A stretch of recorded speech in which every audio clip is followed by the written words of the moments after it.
철수는 철수다. 노경실. 아니, 이게 뭐야? 찬찬히 시험지를 보던 어머니는 얼굴을 일그러뜨리더니 끝내 소리를 질렀습니다. 나는 무릎을 꿇고 두 손을 앞으로 꼭 모은 채 고개를 푹 숙이고 아무 대답도 안 했습니다. 어디 이런 일이 한두 번인가요? 한 달에 한 번씩 보는 월말고사 때문에 나처럼 공부를 못하는 아이들은 역시 한 달에 한 번씩 초상을 치릅니다. 초상이 무엇냐고요? 저는 시험을 못 본 죄인이니 죽여주십시오. 아니, 야단 맞는 순간이나마 잠시 죽은 듯 입 다물고 있겠습니다. 하고 그 무서운 순간을 버티는 걸 초상 치른다고 합니다. 아이들은 시험지를 받고 집에 돌아갈 때는 늘 이런 이야기를 합니다. 야, 우린 성적 때문에 기죽진 말자. 우린 악착같이 버텨서 성적이 성공순위가 아니요. 행복순위 아니라는 걸 보여줘야 한단 말이야. 헤헤, 그 대신 야단 맞는 순간만큼은 죽었다 생각하고 지내자. 이거지? 아이들은 시험과 성적에 대해서라면 아주 도를 깨달은 시험 도사들 같습니다. 그러나 모두들 겁 많은 도사들입니다. 나 역시 겁 많은 도사들 가운데 하나입니다. 가출은 무서워서 못하고 공부 못하는 주제에 부모님들에게 대들 수는 없고 그저 입 다물고 있는 것이 가장 좋은 방법이라고 생각합니다. 부모님이 갖은 소리로 야단을 치고 눈물이 뚝뚝 떨어지게 해도 고개 푹 숙이고 얌전히 말 잘 듣는 강아지처럼 있으면 곧 조용해지거든요. 아니, 엄마가 말하는데 무슨 생각을 하고 있어? 이게 도대체 시험지냐? 아니면 빨간 소나기가 내린 거냐? 시험지 문제의 번호에 동그라미 대신 틀렸다는 빨간 줄이 더 많이 그어진 것을 어머니는 늘 빨간 소나기라고 합니다. 참 이상합니다. 학교는 내가 다니고 시험을 못 봐서 속상하고 창피한 사람은 나인데 왜 어머니가 저렇게 화를 내고 흥분을 할까요? 부모, 자식 사이라서 어머니도 나만큼 속상해서일까요? 도대체 너한테 들어가는 돈이 한 달에 얼마인 줄 알기나 해? 어머니는 시험 성적이 나쁠 땐 늘 돈 얘기를 합니다. 어머니가 하도 그래서 나도 대강 따져 본 적이 있습니다. 컴퓨터 학원비, 수학, 영어 학원비, 그 밖에 학용품 값, 월부로 산 세계 명작 전집, 내 수준에는 너무 어려운 과학 전집, 교육보험, 장학적금. 이런 계산을 하다 보면 솔직히 말해 어머니가 아무리 야단을 쳐도 할 말이 없습니다. 이딴 식으로 공부하려면 아예 그만둬. 차라리 공장에 가서 기술이나 배워. 너 하나 공부 안 시키면 우리도 60평짜리 아파트로 금세 갈 수 있어. 끝내 어머니는 공장 이야기와 60평짜리 아파트 꿈을 펼칩니다. 어쩜 이리도 똑같을까요? 언젠가 친구 집에서 농촌 중학생들의 글을 모아 엮은 책을 봤습니다. 그 가운데 한 학생의 글이 나와 비슷한 처지라 깜짝 놀란 적이 있습니다. 그래서 나는 어머니가 공장과 아파트 이야기를 할 때마다 그 아이의 글을 떠올리곤 합니다. 자세히는 생각나지 않지만 대강 이런 이야기였습니다. 공부 못하면 너도 농사나 지어야 한다. 고등학교도 안 보낼 거다. 그러니까 공부 잘해서 너도 잘 되고 부모도 호강시켜라.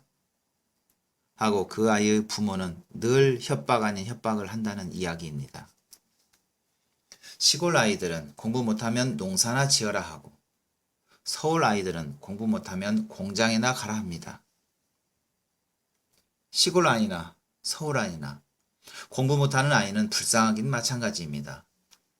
동화책에선 서울쥐보다 시골쥐가 더 마음이 편하고 자유롭게 산다고 나와 있는데 어떻게 사람은, 아니 아이들은 시골 아이라도 편하게 살지 못할까요? 사람이 쥐만도 못하게 산다면 말이 됩니까?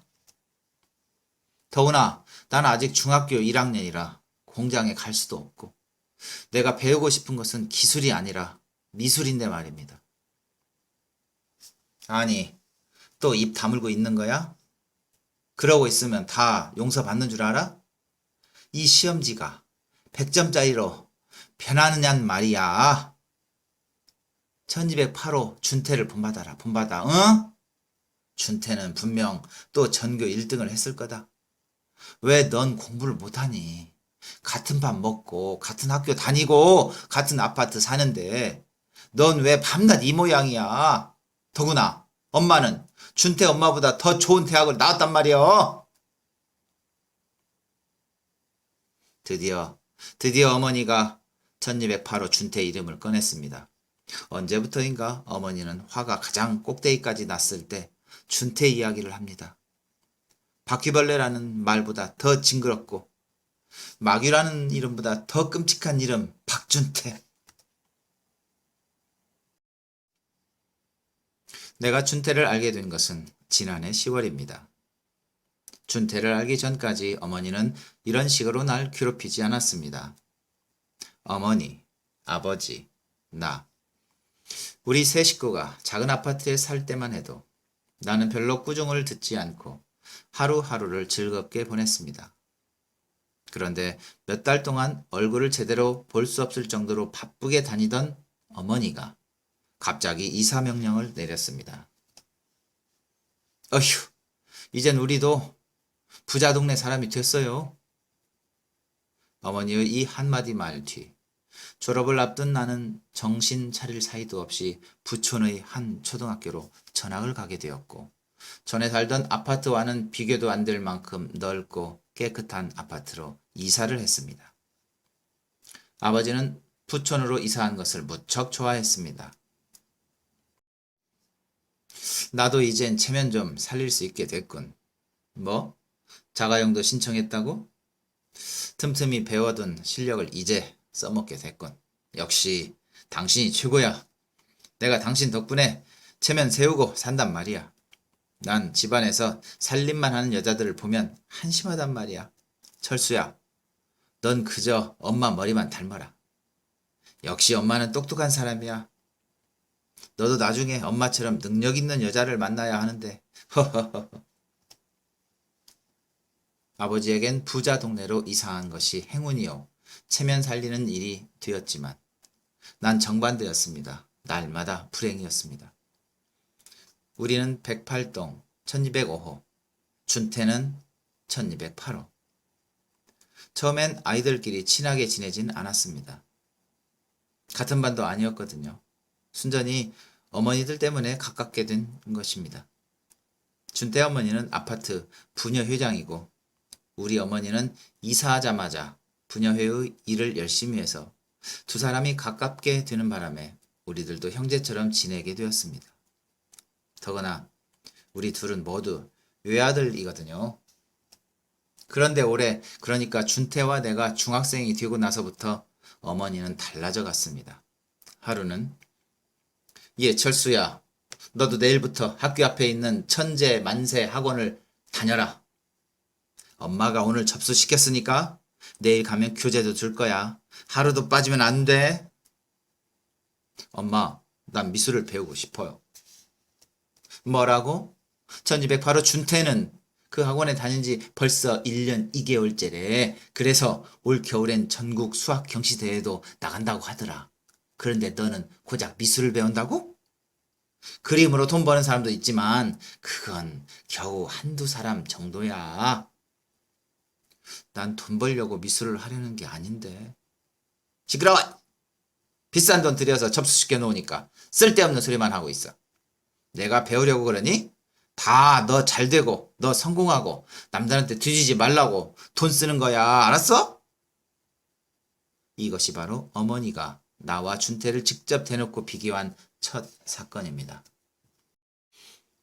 그 다음부터 어머니는 나와 준태를 사사건건 비교하며 야단칩니다. 철수야, 운동 좀 해라. 날마다 앉아서 동화책만 읽으면 샌잎 모양 점잖기는 하지 체력이 떨어져서 공부하기 힘들어. 박준태 좀 봐라. 그앤 야구 경기에 나가 상도 받았대.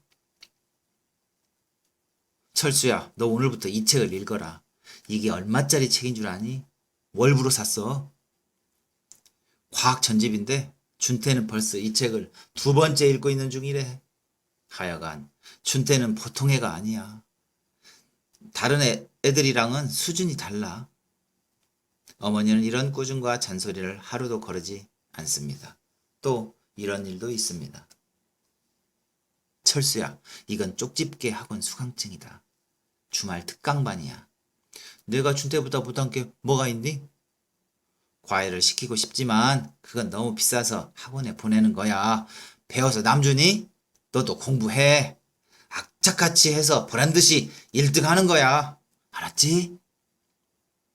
이제껏 묵묵히 어머니의 말을 따랐지만 나는 더 참을 수가 없었습니다. 할 수 없이 아버지에게 사정사정했습니다. 아버지, 전 학원 다니는 것이 싫어요. 저는 집에서 공부하고 동화책 읽고 그림 그리고 싶어요. 그러니까 아버지가 엄마에게 잘 얘기해 주세요. 그러나 아버지는 오히려 웃었습니다. 허허, 철수야. 그저 엄마가 시키는 대로 해. 언제 엄마 말 들어서 손해본 적 있냐? 그리고 엄마 말 잘 듣는 게 효도야. 그래야 집안이 조용해지잖아. 이뿐인 줄 압니까?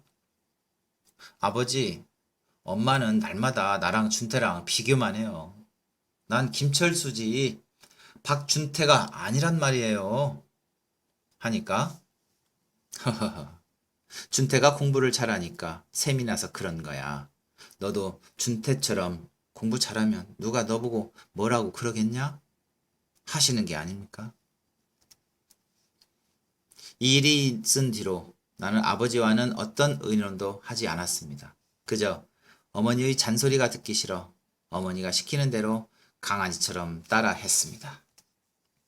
그러나 성적은 점점 떨어지고 다른 과목은 머릿속에 하나도 들어오지 않았습니다. 그래서 오늘 받아온 시험지도 모두 60점대입니다. 어머니가 펄펄 뛰며 화를 내는 것은 당연한 일인지도 모릅니다. 그렇지만 준태랑 또 비교를 당한다는 것은 정말 비참한 일입니다. 이걸 성적이라고 가져왔어? 다음 시험 또 못 보기만 해봐라. 그땐 준태가 내 형이고 넌 준태 동생인 줄 알아? 내가 준태한테 널 동생으로 생각하라고 할 거야. 아니, 이게 무슨 말입니까? 시험 성적이 나쁘다고 나랑 동갑내기인, 게다가 나보다 생일이 3달이나 뒤인 준태가 내 형이 된다니 정말 참을 수가 없는 일입니다. 지금이 어떤 시대인데 성적으로 형 아우를 따진단 말입니까? 혹시 우리 어머니가 진짜 준태 어머니가 아닌가 하는 생각이 들었습니다. 그러나 그건 아니겠죠? 어쨌든 나는 너무 기가 막히고 슬퍼서 얼굴이 빨개지고 눈물이 주르르 흘렀습니다. 쯧쯧. 이젠 울기까지 해? 내가 사내 녀석이니? 준태 좀 봐라. 얼마나 남자답고 당차냐? 제발 그만 좀 하세요. 난 준태가 아니에요. 난 김철수란 말이에요. 아니, 이젠 반항까지 해? 엄마가 너 하나를 위해서 얼마나 애쓰는지 알아주기는커녕 이젠 대들기까지 해? 준태는 단 한 번도 부모에게 말대꾸를 한 적이 없을 거야. 그만해요. 나 엄마 아들 안 할래요. 나는 공부도 못하고 잘하는 것도 없으니까 엄마 아들 안 하면 되잖아요. 대신 박준태를 아들 삼으세요. 그럼 만날 아들 자랑하고 다닐 수 있잖아요. 내가 악을 쓰자 어머니는 놀라셨는지 한동안 말씀이 없으셨습니다. 한참을 생각에 잠겨 계시던 어머니는 말없이 나를 끊어안았습니다. 엄마, 난 철수예요. 나는 준태가 아니란 말이에요. 날 생긴 그대로 놔둬요. 그래도 나는 잘 살 수 있어요. 철수는 철수란 말이에요. 엉엉. 나는 엄마 품에 안겨 어린아이처럼 울었습니다. 엄마는 나를 꼭 끌어안은 채 나직하게 한숨을 내쉬었습니다. 내 이마에 뜨거운 눈물방울이 뚝 떨어졌습니다. 나는 콧물로 범벅이 된 얼굴을 엄마 옷자락에 묻은 채 생각했습니다. 엄마, 시간이 걸리더라도 지켜봐 주세요.